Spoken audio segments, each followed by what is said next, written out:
ni kami berdua nak buat nasi dan sup ayam untuk kanak-kanak. So, let's go. Okey, mula-mula kita perlu sediakan bahan seperti ayam, daun sup, bawang putih. Betul lah, bawang putih. Lepas tu halia, dan last sekali bawang holland dengan sup bunjut. Itu saja.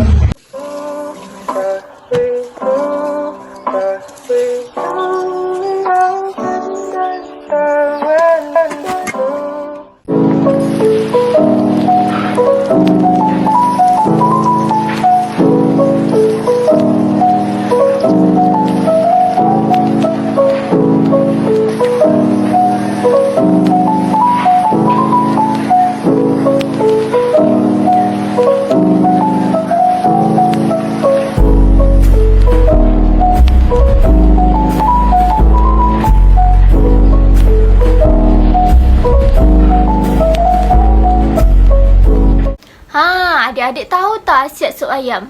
Sup ayam antara penawar alternatif sebagai penawar untuk menurunkan suhu badan. Sup ayam juga dipercayai boleh meredakan batuk dan sesama dikala badan diserang demam. Sejak dulu lagi, sup ayam memang rapat dengan mereka yang tidak sihat, yang terkena demam atau badan tidak sihat. Ada yang suka menyediakan sup ini hanya sekadar meletakkan sup bunjut dan renehkan ayam. Malah ada juga yang suka menambahkan serai atau halia kerana kedua-dua bahan ini mempunyai khasiat tersendiri. Penyediaan untuk membuat jus tembikai. Yang pertama, saya menggunakan 1 potong tembikai. Yang kedua, saya menggunakan susu. Yang ketiga, saya menggunakan pengisar. Yang keempat, saya menggunakan gelas.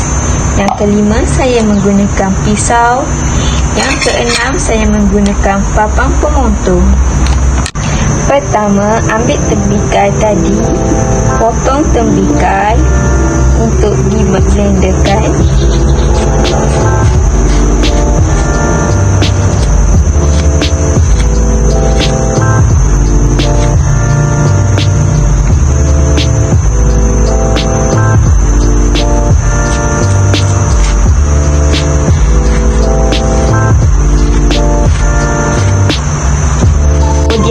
Blender dan masukkan tembikai ke dalam blender.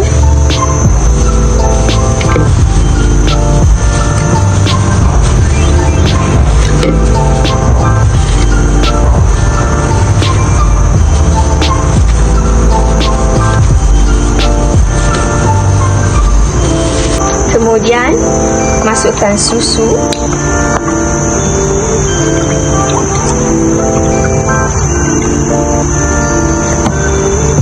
Susu ke dalam blender.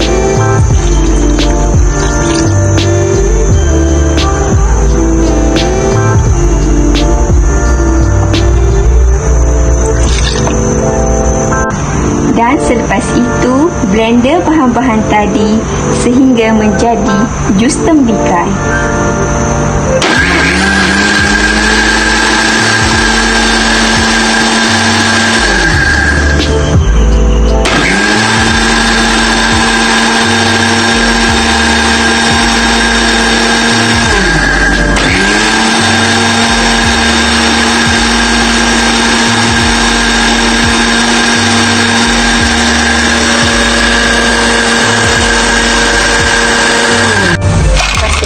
Sedikit ais ke dalam gelas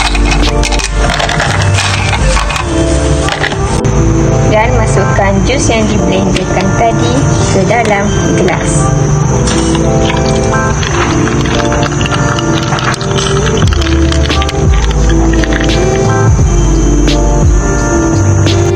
Inilah jus tembikai tadi.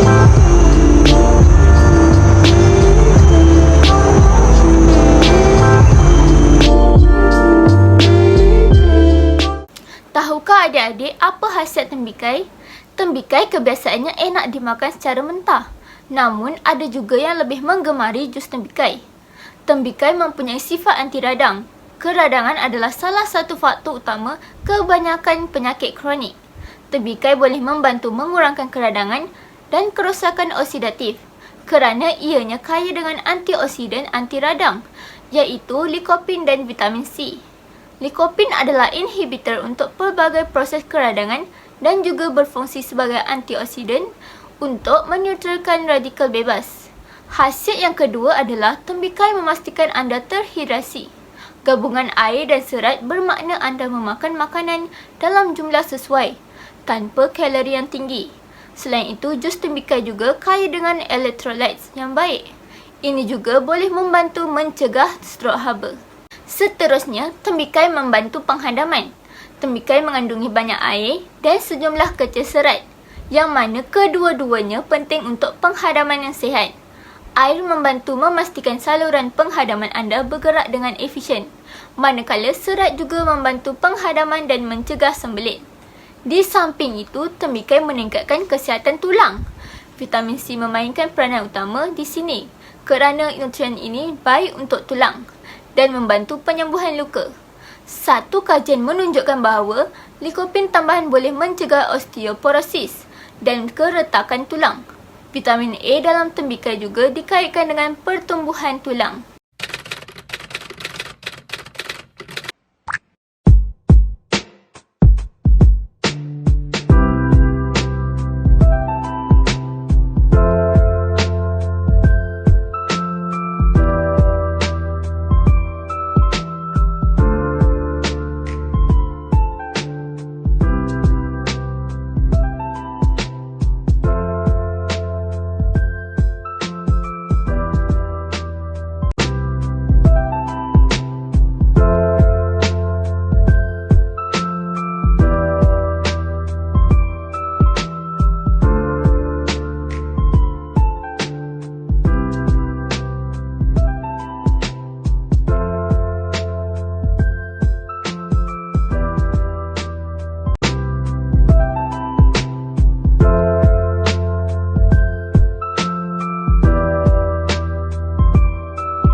Khasiat buah pisang. Yang pertama adalah sumber tenaga yang baik. Pisang mengandungi komponen pektin dapat mengurangi nafsu makan dan membantu anak-anak berasa kenyang. Yang kedua adalah meningkatkan kesihatan jantung. Semua mineral penting, terutamanya kalium dan magnesium yang terkandung dalam buah pisang juga dapat membantu meningkatkan kadar kesihatan jantung. Yang ketiga pula adalah mencegah asma. Tahukah ibu, menurut kajian yang dijalankan oleh Imperial College of London, pakar menemui bahawa anak-anak yang makan pisang setiap hari berkurang risikonya untuk terkena asma hingga 34%.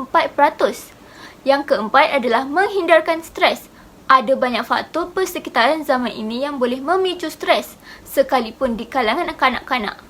Untuk pengetahuan anda, pisang mengandungi triptofan dan asid amino yang berperanan menjaga memori dan meningkatkan mood seseorang.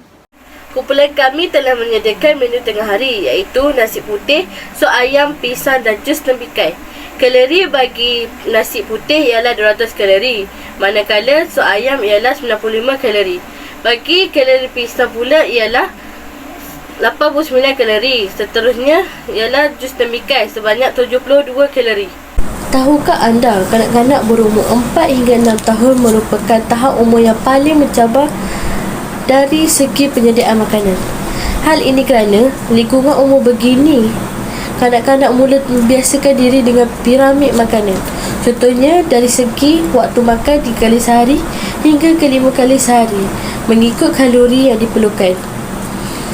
Dengan adanya makanan yang seimbang, ibu bapa dapat mengelakkan anak daripada terdedah kepada penyakit serta menjejaskan pembesaran kanak-kanak.